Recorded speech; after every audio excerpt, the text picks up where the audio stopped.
नमस्कार. आज आपल्या सोबत आहे टाटा सिएरा, जी की आहे ऑटोमॅटिक टॉप एंड मॉडेल आहे. आणि ज्या वेळेला टाटा सिएरा लॉन्च झाली होती तर कंपनीने या गाडीला खूप मोठ्या प्रमाणात प्रमोट केलं.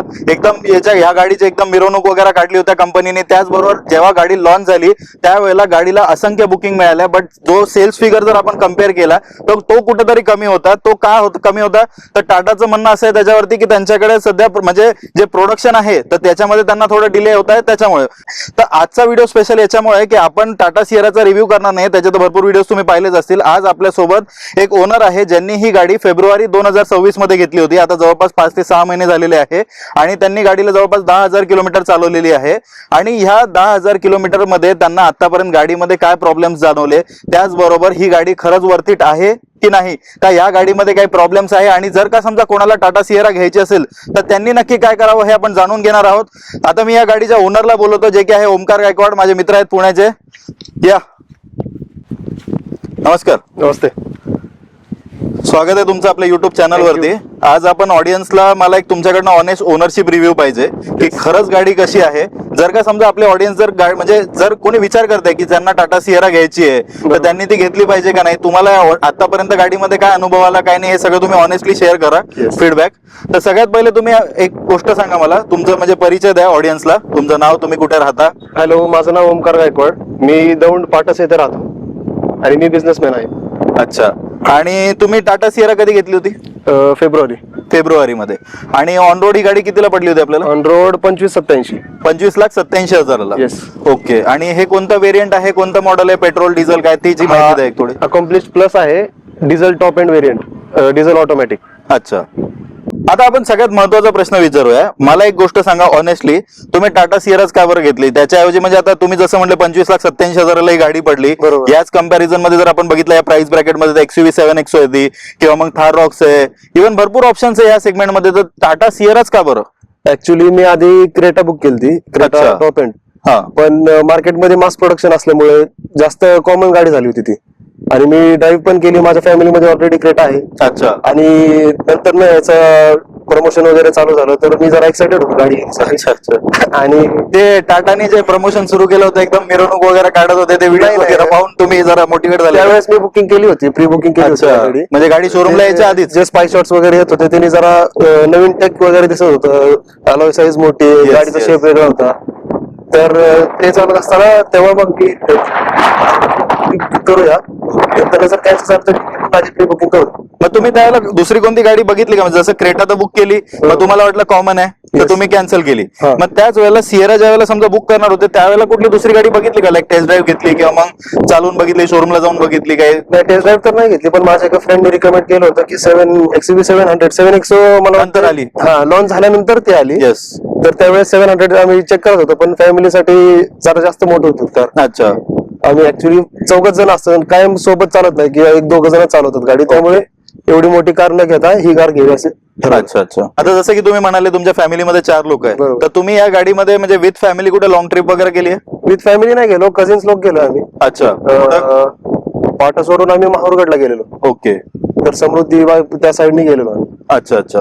तर ह्या ट्रिप मध्ये तुम्हाला म्हणजे एक ऑनेस्टली शेअर करा, गाडीचा कम्फर्ट कसा वाटला? म्हणजे जे तुम्ही किती लोक होते त्यावेळेला? आम्ही 4 जण. तर 4 लोकांच्या हिशोबाने ही गाडी तुम्हाला कम्फर्ट वाईज कशी वाटली? आणि मी निघाल्यापासून तर पोहोचेपर्यंत मी एकट्याने चालवली गाडी, तर त्यात काय जास्त बाब नाही. मला कम्फर्ट लेवल छान आहे. ऍब्सोल्यूट बेस्ट नाही म्हणता येणार, पण ह्या सेगमेंट मध्ये छान आहे. आणि बॅक सीटचा कम्फर्ट जरी म्हणलं तरी बॅक सीट एकदम रिलॅक्सिंग आहे.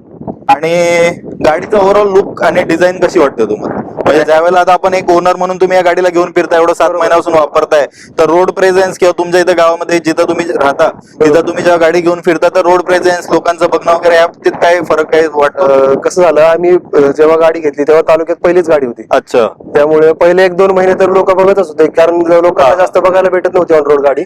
आणि आता पण आपण म्हणजे रिलेटिव्हली जास्त कमी पॉप्युलेशनच्या एरियात गेलो किंवा लांब गेलो तरी लोक असं आकर्षण म्हणून बघतात. ओके. बरेच वेळा 2-3 वेळा असं झालं की 2-3 वेळा मला थांबून विचारलंय लोकांनी की गाडी कितीला आहे, कसे, आम्हाला भेटत नाही, आम्हाला पण बुक करायची. अच्छा. असं झालेलं आहे. एक म्हणजे जसं आता तुम्ही ही 2580 ला घेतली, तर या सेगमेंट मध्ये तुम्हाला आता ही पण 4x2 आहे ऑब्व्हियसली, याच्यात काय ऑल व्हील ड्राईव्ह नाही आहे. तर तुम्ही 4x2 थार रॉक्स का नाही बघितली? ती याच्यापेक्षा साईजला मोठी आहे, रोड प्रेझेन्स याच्यापेक्षा खूप जास्त आहे आणि कम्फर्ट पण जास्त आहे. मायलेजमुळे नाही. ओके, आता त्या प्रश्नाकडे आपण येणारच आहोत पुढे. मला तुमच्याकडून इंजिन आणि त्याच्यानंतर गाडीचा मायलेज आणि या सगळ्या गोष्टी जाणून घ्यायच्या आहे. व्हिडिओ तुम्ही नक्की शेवटपर्यंत बघा, कारण की व्हिडिओच्या शेवटी मी यांना असे काही प्रश्न विचारणार आहे ना, जे की तुमच्या मनातले प्रश्न आहेत, त्याच्यावरून तुमचा हा डाऊट निश्चितपणे क्लिअर होईल की खरंच ही गाडी घेतली पाहिजे का नाही. आता सगळ्यात एक इम्पॉर्टंट क्वेश्चन मला सांग, टाटाच्या बाबतीत एक गोष्ट आहे की मला आता म्हणजे जेवढे मी फ्रेंड सर्कलमध्ये पाहिलं आणि भरपूर ठिकाणी एक मला गोष्ट कळाली की टाटामध्ये टेक्निकल ग्लिचेस खूप येतात, सॉफ्टवेअर रिलेटेड प्रॉब्लेम येतात, इलेक्ट्रिकल प्रॉब्लेम येतात. बरेच लोक म्हणतात टाटाचे प्रोडक्ट चांगले आहे बट सर्व्हिस चांगली नाही. तर सगळ्यात पहिले मला तर हे सांग, आतापर्यंत गाडी घेऊन जसं 6-7 महिने झाले, तर कधी जी ट्रिपल स्क्रीन आहे किंवा कोणती स्क्रीन किंवा काही असं फीचर जे आहे इलेक्ट्रॉनिक जे कधी बंद पडलं वगैरे? आता तरी इलेक्ट्रॉनिक्स काय असं फीचर आलं नाही, एकदाही नाही. एकदाही नाही आलं. अच्छा. जेव्हा मी डिलिव्हरी घेतली हा तेव्हा तो साऊंड हा. होता, तो साऊंड मध्ये थोडासा आवाज येत होता. ओके. त्यावेळेस मग मी सर्व्हिस सेंटरला सांगितलं. हा. सर्व्हिस सेंटरला सांगितल्यानंतर त्यांनी 2 दिवस गाडी ठेवून घेतली. ठेवून घेतल्यानंतर मला एकदम परफेक्टली काम त्याचं करून दिलं. अच्छा, काय प्रॉब्लेम होता एक्झॅक्टली? बॅक लेफ्ट साईडचा डोर होता ना, हा त्याच्यामध्ये आपण जेव्हा पण पास वस्तू घ्यायची असतो हा. तो वाजताना त्यावेळेस असं फाटल्यासारखा आवाज येतो. ओके. मग मे बी त्यांच्याकडून फिट अँड फिनिश मध्ये काहीतरी राहिलं असं, अच्छा, त्याच्यावर एकदा त्यांनी लक्ष दिलं. तर ठीक आहे, समजा फिट अँड फिनिशचा इश्यू होता पण त्यावेळेला तो इश्यू सॉल्व्ह झाला, हो, काही नंतर काही प्रॉब्लेम त्याच्यावर काही प्रॉब्लेम नाही आला. आता दुसरी सगळ्यात महत्वाची गोष्ट आपण यांच्याकडून जाणून घेऊया, गाडीची प्रॅक्टिकॅलिटी मध्ये ऑनेस्टली सांगा, गाडीचा जो बूट स्पेस आहे किंवा आतलं जे कम्फर्ट आहे, लेग स्पेस आहे, मागच्यासाठी पुढच्यासाठी, याच्या बाबतीत काय म्हणणं आहे तुमचं? म्हणजे जर कोणी आपला सिएरा घ्यायचा विचार करत आहे, त्यांच्या फॅमिलीमध्ये 4 लोक 5 लोक आहेत, तर त्यांनी त्यांच्यासाठी ही गाडी लॉंग ट्रिपला प्रॅक्टिकल आहे की नाही? प्रॅक्टिकल आहेच म्हणायला लागेल, कारण क्रेटाच्या कम्पॅरेटिव्हली ह्याचं विड्थ हाईट आणि जो व्हील बेस आहे तो जरा थोडा जास्त आहे. येस. थोडाफार. आणि इंटिरियर मध्ये पण स्पेस चांगला आहे, हेडरूम चांगली आहे. ओके. बूट स्पेस म्हणायला गेलं तर ह्याच्या आधी माझ्याकडे स्कोडा ऑक्टाविया होती, तुम्हाला तर माहितीच आहे. हो हो. तर त्याचा जरा बूट स्पेस मोठा आहे. हा, ती आता ऑब्विसली सेडान होती ती. हा, तर त्याच्यामुळे ती कॉम्पॅक्ट एसयूव्ही आहे.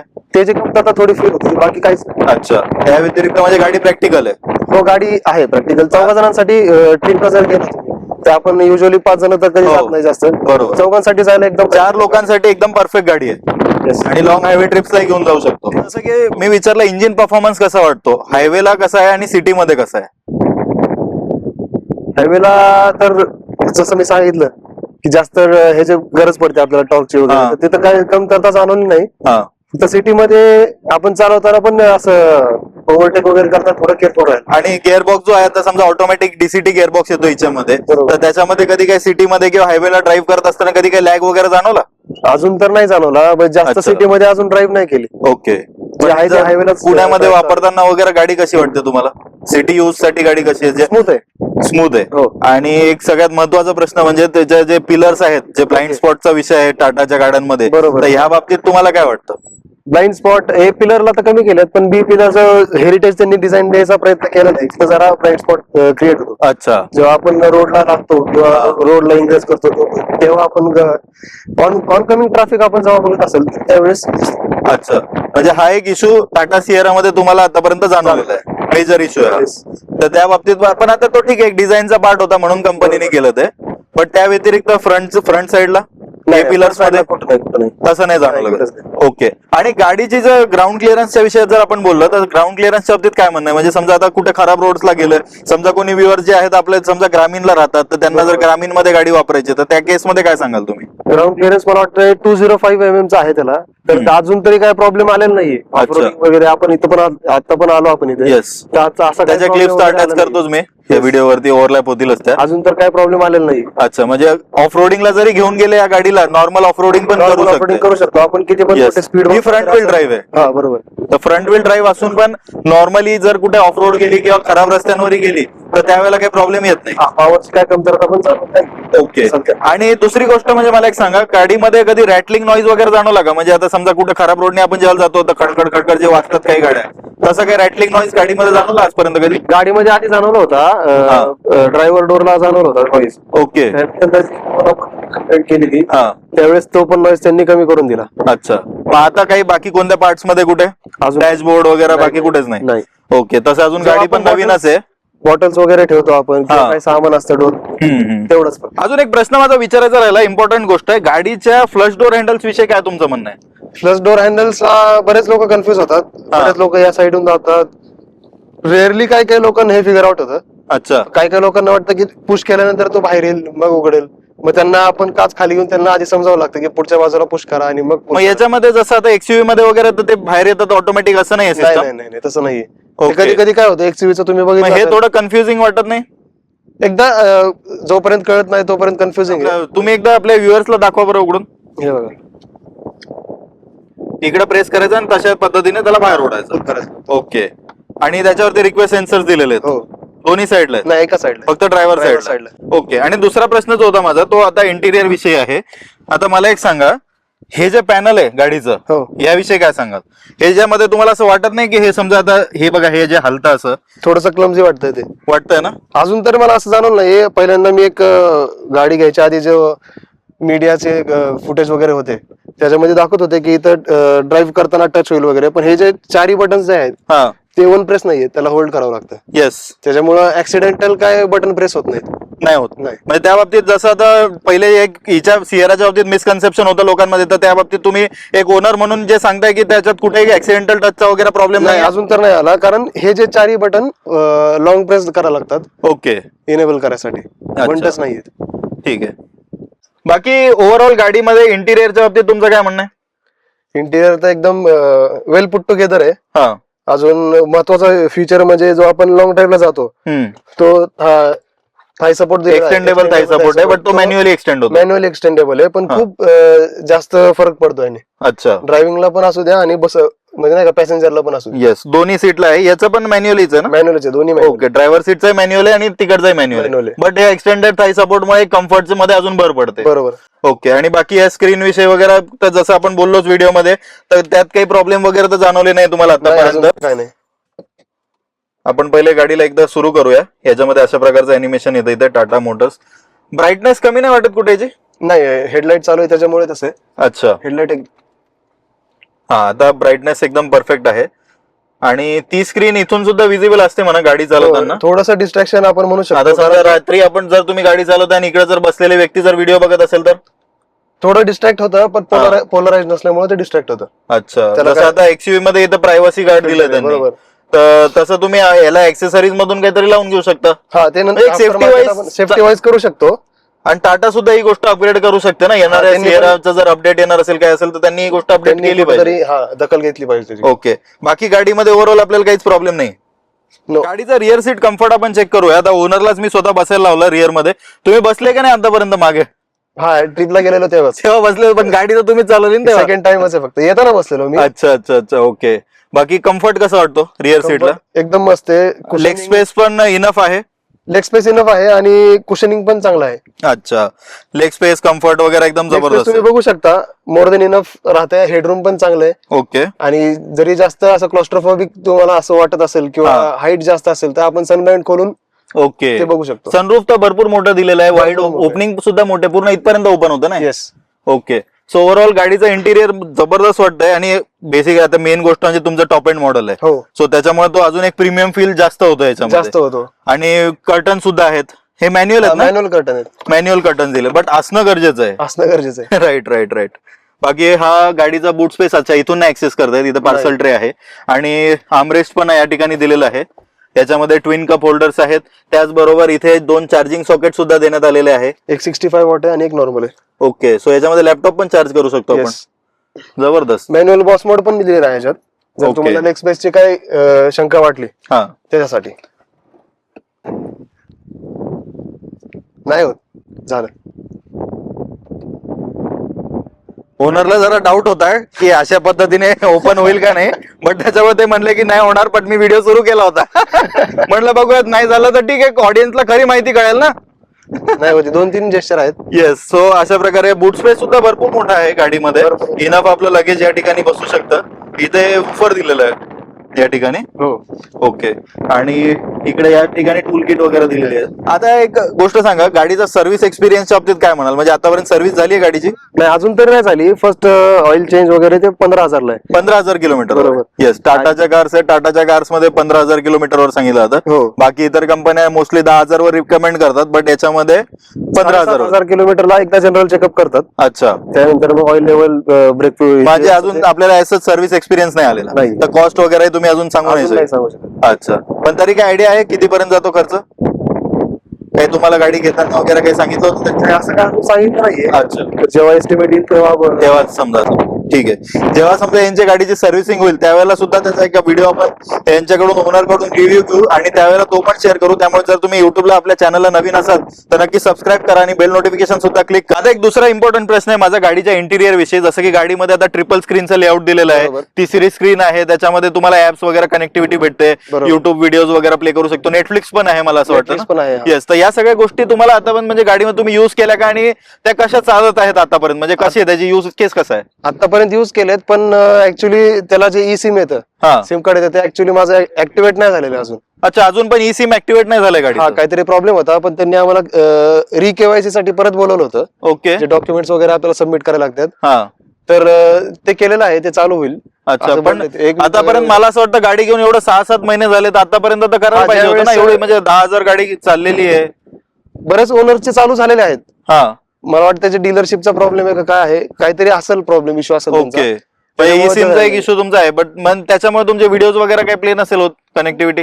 नाही, आपण फोनचा हॉटस्पॉट देऊन चालू करू शकतो, बाकी अच्छा. सगळं चालतं, सिमलेस चालतं. ओके, फक्त जे कनेक्टिव्हिटीचं ऍप आहे ते ई सिम वरून चालतं, त्यामुळे ते अजून अच्छा. चालू झालेलं नाही. म्हणजे ते नाही चालत आहे. नाही. बाकी फोन मधून हॉटस्पॉट देऊन तुम्ही व्हिडिओज वगैरे ते सगळं बघू हो. शकता.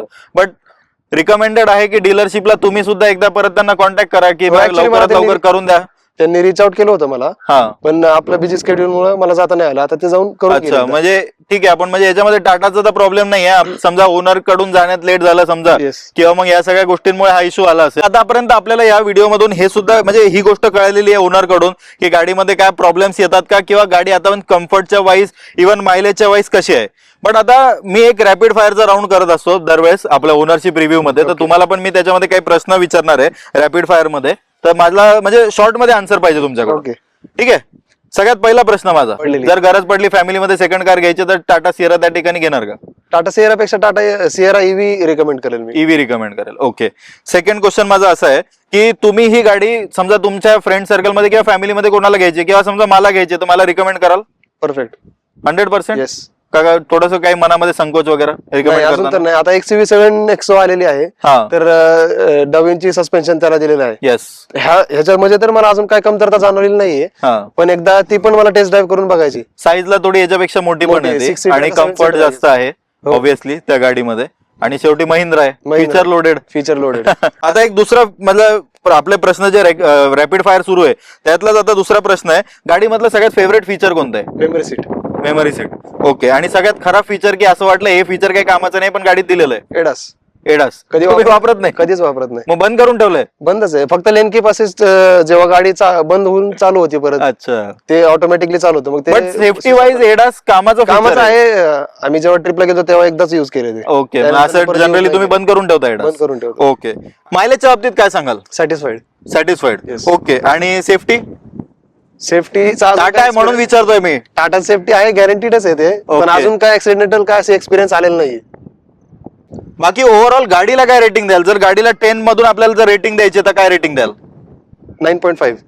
0.5 कुठे कमी झालं? हेच जे काय एक्सपिरियन्स आले थोडे थोडे थोडे अच्छा, टेक्निकल गोष्टींमध्ये. टेक्निकल गोष्टीमुळे. अच्छा, तर ठीक आहे, हा होता आपला टाटा सिएराचा ओनरशिप रिव्ह्यू. याच्यामध्ये आपण ओनर कडून पूर्ण गोष्टी डिटेलमध्ये जाणून घेतल्या. या व्यतिरिक्त जर तुमचे काही प्रश्न असतील टाटा सिएरा विषयी किंवा कुठल्याही गाडीविषयीचे प्रश्न असतील तर हे मला तुम्ही कमेंट्स मध्ये नक्की विचारा. मी प्रत्येक कमेंट वाचत असतो आणि प्रत्येक कमेंटला उत्तर देत असतो. त्याचबरोबर जर तुम्हाला कुठल्याही कार बाईंगची गाईड हवी असेल तर त्याची सुद्धा तुम्ही मला कमेंट्स मध्ये नक्की प्रश्न विचारा. तुमच्या प्रत्येक प्रश्नाचं उत्तर आपल्या युट्यूब चॅनलवरती तुम्हाला नक्की भेटेल. व्हिडिओ पूर्ण बघितल्याबद्दल खूप खूप धन्यवाद. जर चॅनलला तुम्ही नवीन असाल तर नक्की सबस्क्राईब करा, बेल नोटिफिकेशन क्लिक करा.